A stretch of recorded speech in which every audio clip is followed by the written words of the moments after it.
So we're talking about kind of the upcoming school year. So what are some of the goals for the 2023 to 2024 school year for the Kennewick School District? Our big goals for our school district remain the same each year. We've got 3 big goals for our students: that all students are safe, known, and valued, all students are engaged learners, and all students are ready for their future. And then we also have a community-focused goal, a district-focused goal, a staff and a family-focused goal that all work toward helping us meet our goals for students. So from a big perspective, our goals remain the same, and then we do different work every year to help accomplish those goals. It's scary to send a kid to school in kind of this day and age, you know what I mean? Mm-hmm. And let alone be that student that's attending those classes. Do you have any kind of thoughts on that kind of state of the world? And well, one thing I would want to say to parents and to assure parents is that safety is our top priority. It truly is. We know that our students need to feel safe and be safe, and our staff need to be safe in order for learning to happen. And so that's why we invest in the safety efforts that we do. The levy passed last year, which is great, and that community support is enabling us to expand safety.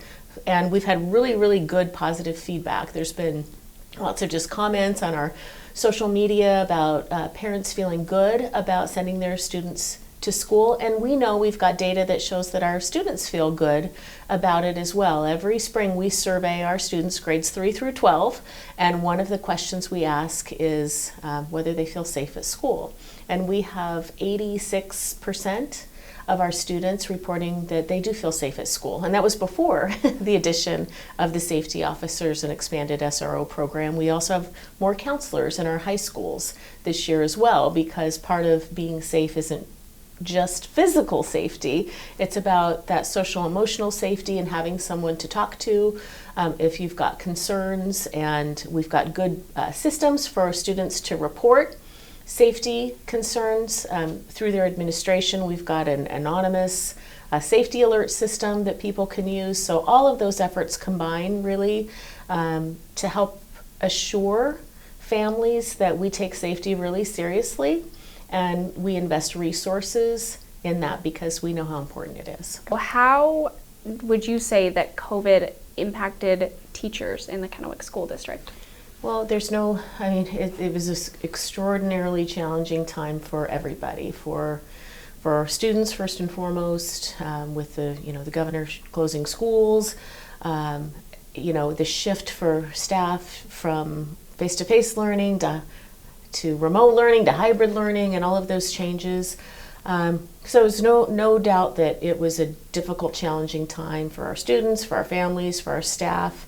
I'm really proud that we were able to persevere through it and learn from it, and I think emerge better for it in some ways.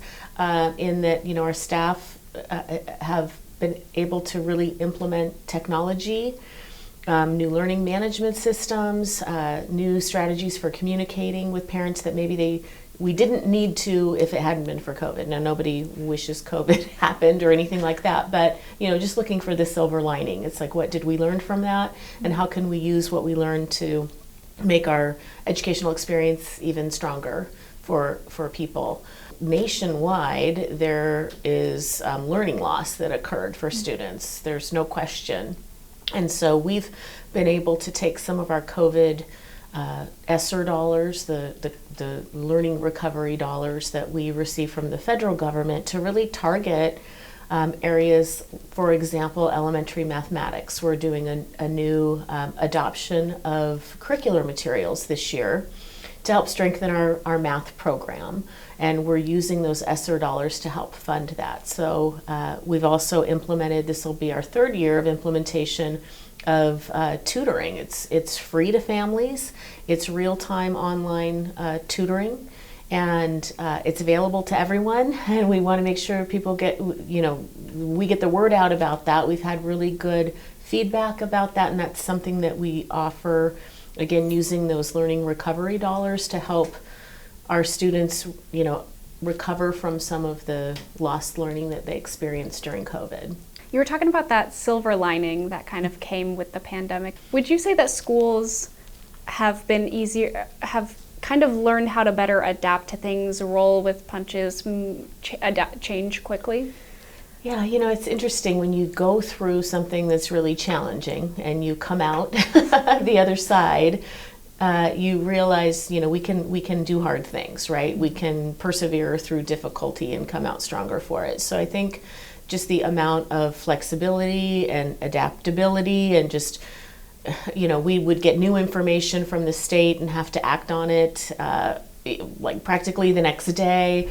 All of those things, I think, contribute to that feeling, well, okay, we were able to live through that, and we made it through, and so we can face other challenges as well. Do you feel like there's been a wave of learning loss throughout our community and students being behind because they didn't get that in-person experience with their educators?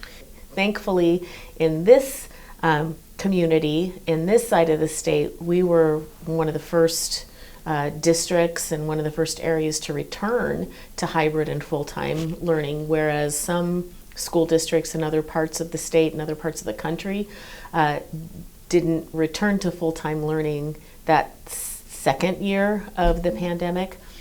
That being said, we look at that data and we say, well, how can we use our resources then to address this lost learning, to address these gaps? And so, as I said, we've used funding for providing tutoring, no-cost tutoring to all families and students in our district. We're using it to adopt new math materials that will strengthen our mathematics program at the elementary schools for our students. And we've also invested in mental health therapists through a partnership with Comprehensive Healthcare. And those people have been in our high schools and middle schools. This will be, I believe, full year, second year of implementing that program, because some of the challenges that are connected to learning also have to do with just what's other kind of social emotional needs students have. And so we want to be able to address those along with the academic needs, with the ultimate goal that they're going to be more successful academically with all of those supports. Would you say there's been higher needs since the pandemic for mental health care?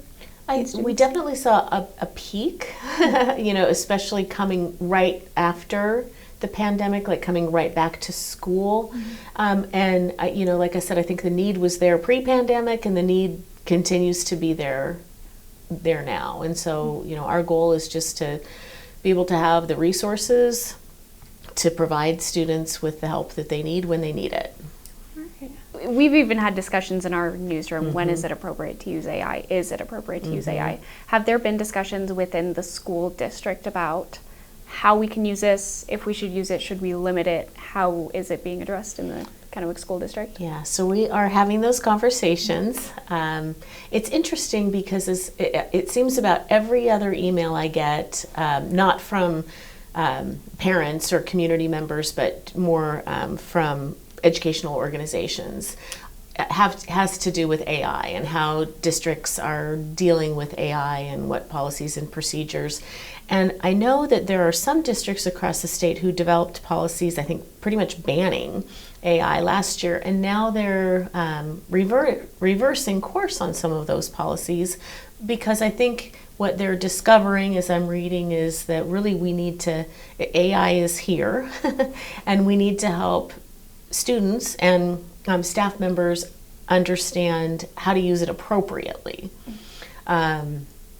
So anytime I think there's new technology, we have to acknowledge that there is that technology and help students know how to navigate it. Whether, when the internet first became a thing, right? We needed to incorporate digital citizenship and internet safety into our teaching with students, and knowing even now, like, you can't just copy something off of the internet and turn it in as your own work. And so, how can you use AI in a responsible manner without plagiarizing and those kinds of things, I think is what we're discussing and have on our plans to develop a policy for this year. I know Washington maybe isn't dealing with this as strongly as other states are, but are we seeing a teacher shortage here in the Kennewick School District? Yeah, I think I wouldn't necessarily characterize it as a shortage, but there are harder to fill positions than others. Our special education continues to be an area in our state and probably across the nation that's a harder to fill position. And then there's other staff categories too, like bus drivers and paraeducators that we're always, looking for as well. Our teacher shortage probably isn't as pronounced as it is in other areas of the country. And, I think part of that is, it's a great place to live and work in Washington State. And there's, been efforts in recent years to ensure that teachers are fairly compensated and all of those kinds of things. And so I think it does play into making it, an attractive state to work in. We also do some things locally to try to attract and recruit and retain teachers. And one of the programs we started last year, we've had a teaching academy program in our high schools. So the idea is helping students while they're in high school, who might be interested in going into teaching, have the opportunity to take courses and experience what it's like to be a teacher. And then we had a teaching bridge program start last year in collaboration with WSU. So what this is a program to have those students receive early entrance essentially or guaranteed entrance into WSU Tri-Cities, and then also have the opportunity to work with us as paraeducators while they're earning their teaching degree. So it's really bridging them from high school to college, and then hopefully back to work with us as a school district. So, I think districts are being creative about how do we grow our own and build the pipeline for future teachers. So that's been a focus for us. It continues to be. I remember I was talking to a Kennewick Police Department law enforcement officer, and he was saying that DARE is not exactly what it used to be. Like, it used to have a little bit of a worse rap than it does now, and something about some program shifts and something. Has that been a thing? Yeah, so I think maybe what some people have in their mind when they hear DARE is what DARE used to be. And it kind of came about in the 80s, I think, with the whole just say no and that kind of thing. But it really has evolved over the years, and it's really, a curriculum focused on helping students make good choices. And so it really has evolved with the times. And this last spring I was able to go to a number of DARE graduations. So Officer Canada had been our DARE officer through KPD's KPD officer, and he is mainly the officer who taught DARE in our elementary schools. And then there's a graduation every spring, and it's a really great event because all the fifth graders are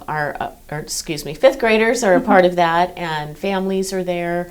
And they talk quite a bit during that ceremony about how it's, what the program's all about and how it's different from maybe what it started out as. And there's still clearly a focus on, keeping kids safe and having kids make good choices and staying away from drugs and alcohol. So it's a really great program to have, and we're going to continue it in our middle schools.